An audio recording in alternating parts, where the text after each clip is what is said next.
Cette semaine à l'émission, je vous présente la Fiat 500e 2024. Bienvenue, on roule au lac.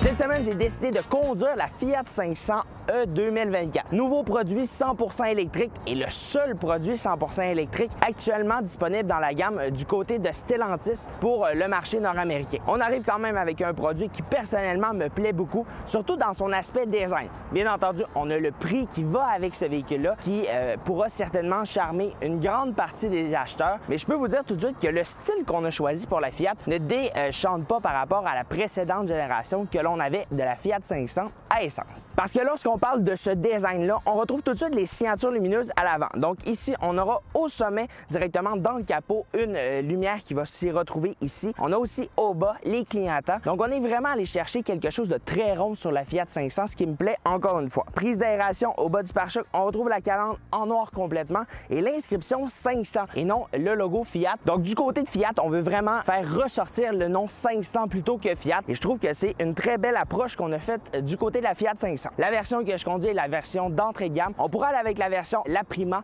qui sera la version la plus prestigieuse dans la gamme. Et bien entendu, on arrive avec quelque chose de très intéressant. Lorsqu'on parle d'espace cargo à l'avant, ce n'est aucunement possible. On retrouve la motorisation ici à l'avant, mais lorsqu'on parle de l'arrière, on pourra en discuter dans quelques instants. Et lorsqu'on parle du design sur le côté, encore une fois, on ramène un style très rond sur ce véhicule-là. On retrouve aussi le drapeau italien ici sur le côté des deux côtés. Jambes de 17 pouces qui sont avec la version 500e Red ou avec la version La Prima. Donc, on retrouve plusieurs éléments quand même qui viennent ajouter un petit look que j'aime beaucoup. Ça donne un style assez prestigieux quand même à la voiture. Bien entendu, ce n'est pas l'élément clé qu'on est allé chercher du côté de chez Fiat, mais on arrive quand même avec quelque chose de fort intéressant du côté de la 500. On continue sur le côté, aucun élément de couleur chrome sur ce véhicule-là. On n'a que du noir et ça avec une version tout équipée ou une version d'entrée de gamme. On retrouve les rétroviseurs aussi en rouge pour la version d'entrée de gamme. Lorsqu'on monte avec une version La Prima et qu'on prend la couleur or rose, donc là, dans ce cas-ci, ce sera de la couleur de la carrosserie,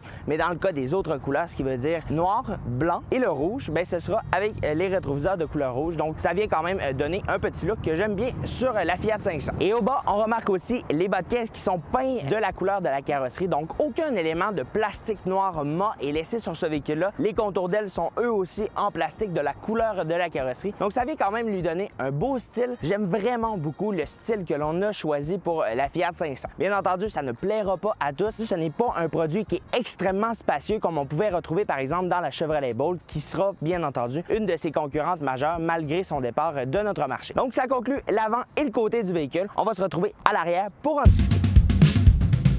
Maintenant, lorsqu'on se retrouve derrière la Fiat 500e, avant de vous parler de la face arrière, je veux tout de suite vous parler du côté. On a l'inscription 500. On a bien entendu un style qui est assez rond sur ce véhicule-là, ce qui me plaît encore une fois. Un seul port de recharge est disponible sur ce véhicule-là qui est du côté droit et qui nous permettra de pouvoir recharger en niveau 1, 2 et 3. Et moi, personnellement, j'ai été en mesure d'obtenir au maximum 67 kW. Bien entendu, je trouve ça quand même assez intéressant, contrairement par exemple à la Chevrolet Bolt qui, elle, était maximisée à 50 kW. Lorsqu'on parle de la face arrière, j'aime beaucoup le style encore une fois. On a le petit béquet ici qui donne un petit look sport. L'inscription Fiat en rouge pour faire un rappel aux multiples éléments de couleur rouge. L'inscription 500e aussi pour rappeler la version. Et on a aussi les feux arrière qui ne sont pas ronds. On est allé chercher un style un petit peu plus droit sur ce véhicule-là. Malheureusement, élément qui me déplaît personnellement sur la 500e, c'est que l'on retrouve les feux de recul au bas du pare-choc et non directement dans les feux. Donc encore une fois, c'est un petit élément qui me déplaît, mais c'est rien d'énorme. Maintenant, bien entendu, on a un style, on a de belles lignes sur ce véhicule-là et en termes d'espace cargo, ça reste très intéressant. 182 litres de disponible qui nous permet quand même de pouvoir placer tous les éléments dont on a besoin et à vrai dire, c'est probablement le plus petit porte-bagages de l'histoire entière. Ça nous permet quand même de pouvoir y placer à peu près ce que l'on souhaite, mais à vrai dire, c'est un produit qui est fort convaincant. Si c'est un produit qui sera fiable dans le temps, je peux vous dire que ce sera un produit qui sera très vendu. Maintenant qu'on a fait le tour de l'extérieur, au terme de son design, personnellement, j'ai pas besoin de le répéter. C'est un véhicule qui me plaît dans sa forme. On se retrouve à l'intérieur pour en discuter. Maintenant que l'on se retrouve à bord de la Fiat 500e 2024, il faut tout de suite que je vous parle de sa planche de bord, de son intérieur où on retrouve plusieurs éléments qui sont partagés dans la gamme Stellantis, notamment l'écran d'infodivertissement où on retrouve le système Uconic, donc ce qui nous permet d'avoir un écran de 10,5 pouces qui est compatible Android Auto, Apple CarPlay sans fil. Donc ça nous permet quand même de faire tout ce dont on a besoin dans cet écran-là. Maintenant, si on descend un petit peu plus bas, bien, on a tout ce qui a rapport au système de climatisation qui sont des boutons qui sont physiques. Aucun bouton tactile n'est ajouté à ce véhicule-là à l'exclusion des contrôles que l'on peut faire dans l'écran, comme par exemple les bancs chauffants qui sont uniquement disponibles dans l'écran. Donc on a quand même quelques petits éléments qui sont super faciles d'utilisation et c'est ça que je trouve intéressant dans la Fiat 500. On ne s'est pas cassé la tête avec ce véhicule-là et je crois que ça lui ajoute énormément de simplicité et ça ajoute aussi quelque chose que on rentre dans ce véhicule-là, on appuie sur le bouton et c'est réglé. On se casse pas la tête à chercher les leviers de vitesse, donc les boutons pour changer les vitesses se trouvent sous la console centrale. On appuie PRND, c'est super facile. Même chose pour le volant, tous les boutons physiques se retrouvent là. On a par exemple tout ce qui a rapport au contrôle à gauche au niveau de l'écran d'instrumentation et l'écran d'infodivertissement et à droite, bien, on aura le régulateur de vitesse et le régulateur de vitesse adaptatif qui sera disponible uniquement en option avec la version tout équipée, une version La Prima, dans le cas de la version que je conduis qui est une édition 500 Red, donc comme on retrouve par exemple sur l'inscription ici sur le siège. Maintenant que je vous ai parlé de la planche de bord, on retrouve ici une planche de bord qui est complètement en plastique. Ça, c'est un élément quand même qui pourra en déplaire certains, mais je n'ai pas ressenti le point négatif. On retrouve une planche de bord en plastique rouge avec la version Red. Dans le cas de la version La Prima, donc dans ce cas-ci, on aura un intérieur blanc crème, donc ce qui vient quand même rajouter un certain contraste à l'intérieur et uniquement en version blanc crème à bord. Dans le cas de la version Prima, dans le cas de la version Red, bien, ce sera un intérieur noir complet, le toit en blanc et on retrouve aussi la planche de bord en haut. Donc maintenant, si je vous parle de la conduite de ce véhicule-ci, on a une conduite qui est très légère dans la Fiat 500. À vrai dire, ça pourra en gêner plus qu'un parce que lorsque vous allez à peine toucher le volant, bien, vous allez tout de suite ressentir le véhicule se dandiner. Donc on aura quand même une conduite que personnellement, j'aime beaucoup les conduites qui sont légères, mais ici, on a quelque chose d'un petit peu trop léger à mon goût. On aurait aimé ça avoir un petit peu plus de sensation derrière le volant. Lorsqu'on conduit ce véhicule-là, ultra insonorisé, on n'entend que très peu les sons de roulement, donc ça, c'est très bien.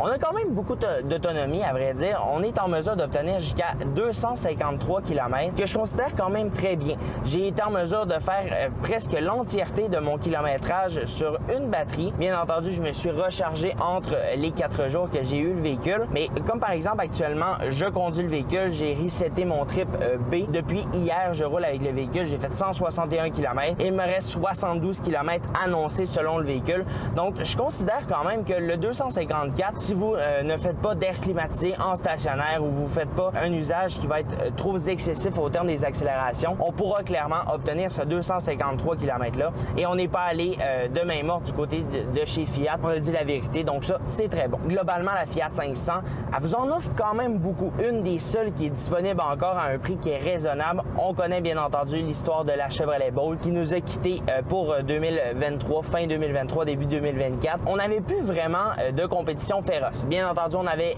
la Nissan Leaf qui était encore sur le marché, mais bien entendu, un véhicule qui est très vieillissant, même au terme de ses technologies. On n'est pas au goût du jour. Et avec la Fiat 500, on a fait un bon boulot du côté de chez Stellantis. On arrive avec un produit qui est solide. Bien entendu, on entendra quelques craquements venant du tableau de bord quand vous allez appuyer fort dessus, mais lorsque vous êtes au roulement, bien, dans ce cas-ci, on n'entend rien. La sonorité est quand même très bon. On entend par contre énormément le son des véhicules électriques, donc le silement qu'on va avoir à l'avant lorsqu'on est à basse vitesse avec les vitres baissées. Donc ça, c'est un petit point qui est agaçant. Personnellement, ça m'a agacé, mais est-ce que ça agacera tout le monde? Je ne crois pas. Globalement, il faut quand même que je vous parle de la charte de prix de la Fiat 500. On débute à partir de 42 190 $ pour une version d'entrée de gamme 500 Red. Bien entendu, on a 10 000 $ de rabais gouvernemental, donc 12 000 de rabais en excluant les taxes et tout. On a les subventions qui sont pleines, donc on peut obtenir la subvention complète. Les subventions nous quittent d'année en année, donc on peut s'attendre quand même à avoir un prix qui va baisser au courant des années. Mais je considère quand même que pour 31 000 $, parce que le prix de la version réelle, si on retire la subvention, ça coûte 31 000 $. Et est-ce que c'est cher de nos jours? Bien, je trouve ça pas cher, parce que si on compare encore une fois, on retourne du côté des autres manufacturiers. On a la Leaf, on a le Mazda MX-30 attentes qui étaient disponibles, et même la Chevrolet Bolt, on était dans les mêmes environs de prix une fois la subvention retirée. On parle d'à peu près 34 35 000 une fois taxé ce véhicule-là. Donc encore une fois, je trouve ça très bien. Bien entendu, si vous voulez un maximum d'équipement et de luxe à bord, mais là dans ce cas-ci, on peut s'offrir la version La Prima qui elle débute à 47 000 $, donc une option de 5 000 $.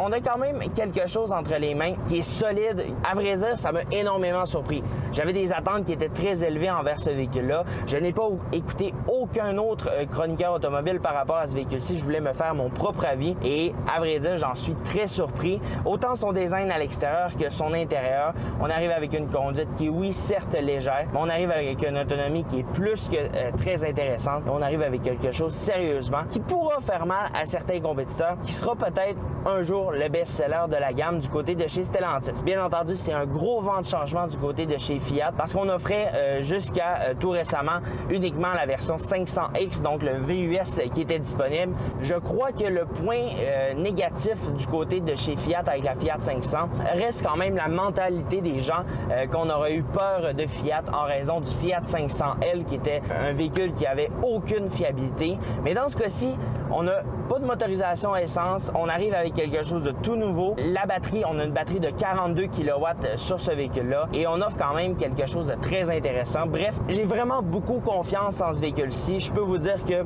à l'exclusion de son manque léger d'autonomie qu'on aurait pu obtenir exactement ou très près de la même chose qu'une Chevrolet Bolt, donc je mettrais un bon petit 2 sur le fait que ça deviendra peut-être la petite voiture la plus vendue électrique sur notre marché parce que sérieusement, on a fait un excellent boulot du côté de chez Fiat et j'ai pas le choix de dire que c'est un véhicule qui m'a beaucoup plu au courant de mon essai. J'ai pu faire l'essai avec plusieurs personnes de mon entourage et à toutes les fois qu'on a embarqué dans ce véhicule-là, qu'on a mis à l'essai, on m'a dit « Oh wow, on a vraiment quelque chose de très cool et mignonne à l'extérieur et on a quelque chose de solide à l'intérieur. » C'est ce qui complète l'essai de la semaine. Je suis surpris. C'est la seule chose, c'est... Oui, un produit qui m'a énormément surpris. C'est un produit qui est solide, en quoi j'ai confiance. Donc sur ça, je vous invite à aller faire un tour sur tous nos médias sociaux, Facebook, YouTube, Instagram et TikTok. Un énorme merci à l'Étoile Dodge Jonquière de m'avoir prêté le véhicule pour la semaine. Sur ça, je vous invite encore une fois à aller faire un tour sur le site web onroulolac.com dans lequel vous retrouvez l'article complet de ce véhicule-ci. Sur ça, bonne semaine. Bye bye.